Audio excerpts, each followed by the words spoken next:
Assalamualaikum warahmatullahi wabarakatuh. Perkenalkan, saya Desti Karina Syarin Sefni, peserta mata kuliah Metodologi Penelitian kelas A dengan NIM L0211811504. Kali ini saya akan memaparkan proposal penelitian dengan judul Hubungan Kerapatan Mangrove dengan Kelimpahan Gastropoda di Kawasan Konservasi Mangrove, Desa Bontolebang, Kabupaten Kepulauan Selayar. Proposal penelitian ini terdiri atas 3 bab. Yang pertama bab 1 pendahuluan, bab 2 tinjauan pustaka, dan bab 3 metode penelitian. Bab 1 pendahuluan memaparkan mengenai latar belakang, rumusan masalah, tujuan dan manfaat penulisan, serta hipotesis penelitian. Latar belakang diadakannya penelitian ini yakni wilayah pesisir dan laut di Indonesia punya peran penting dalam menyediakan sumber daya alam dan jasa lingkungan yang sangat memiliki nilai potensial. Pesisir dan wilayah laut adalah lokasi unik, saling terkait, dinamis, dan merupakan wilayah produktif ekosistem. Salah satu wilayah pesisir yakni Desa Bontolebang, Kabupaten Kepulauan Selayar.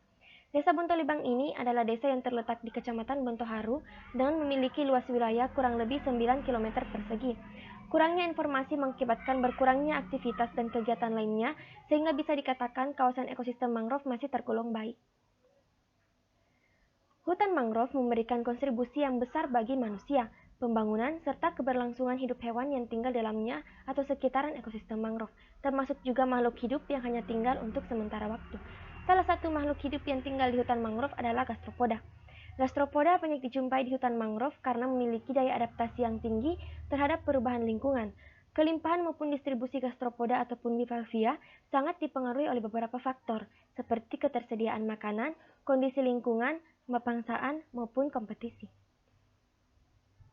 Rumusan dan masalah dalam penelitian kali ini yakni bagaimana korelasi dari kerapatan mangrove dengan kelimpahan gastropoda di kawasan konservasi mangrove Desa Bontolebang, Kabupaten Kepulauan Selayar. Tujuan dan manfaat penelitian. Penelitian ini bertujuan untuk mengetahui hubungan kerapatan mangrove dengan kelimpahan gastropoda. Hasil penelitian ini diharapkan dapat memberikan informasi kepada penduduk sekitar maupun pemerintah sehingga tersedianya data-data secara tertulis tentang hubungan kerapatan mangrove terhadap kelimpahan gastropoda di kawasan konservasi Desa Bontolebang, Kabupaten Kepulauan Selayar. Selanjutnya hipotesis. Hipotesis pada penelitian kali ini yakni terdapat hubungan antara kerapatan mangrove dengan kelimpahan gastropoda serta tidak terdapat hubungan antara kerapatan mangrove dengan kelimpahan gastropoda di kawasan konservasi mangrove Desa Bontolebang, Kabupaten Kepulauan Selayar. Tinjauan pustaka. Pada tinjauan pustaka kali ini membahas mengenai definisi mangrove, zona mangrove, fungsi dan manfaat mangrove, serta kelas gastropoda. Definisi mangrove.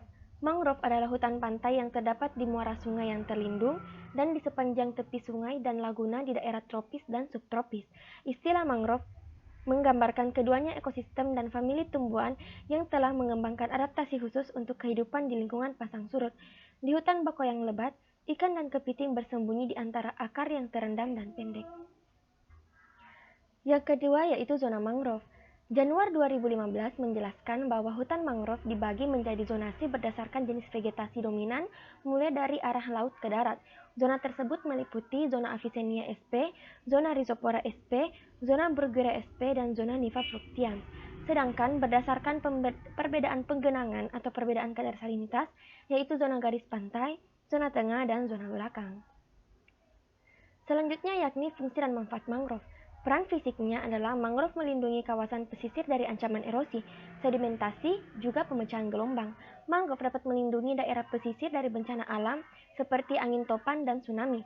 Mangrove juga dapat mempertahankan habitat asosiasi biota untuk menjaga keanekaragaman hayati dan memiliki potensi ekonomi hasil hutan, perikanan, maupun ekowisata.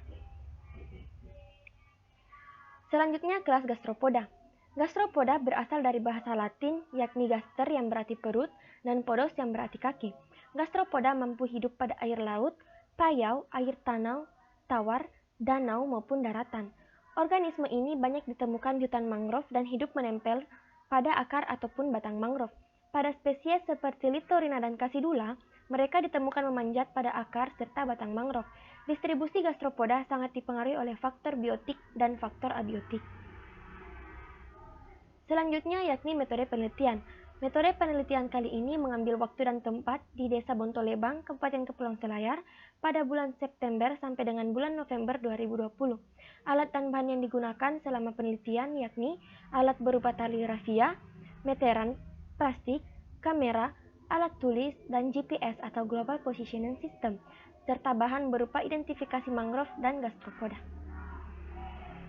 Prosedur penelitian pada penelitian kali ini yakni penentuan titik sampling, pengambilan sampel, analisis data, dan penarikan kesimpulan. Prosedur penelitian diawali dengan pengambilan titik sampling.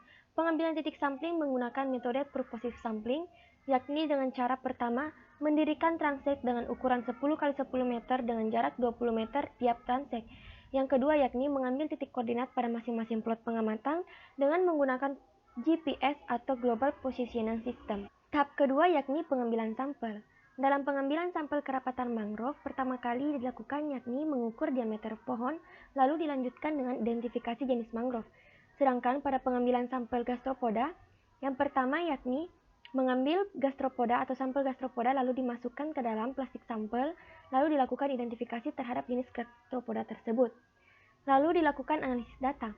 Analisis data yang digunakan yakni menghitung kerapatan dengan rumus KI sama dengan N1/A, menghitung kelimpahan dengan rumus A sama dengan X1/NI, dan melakukan koefisien regresi. Selanjutnya, setelah melakukan analisis data, maka ditariklah kesimpulan mengenai hasil penelitian. Berikut adalah pustaka-pustaka yang digunakan dalam penyusunan proposal penelitian. Mungkin hanya itu yang dapat saya jelaskan.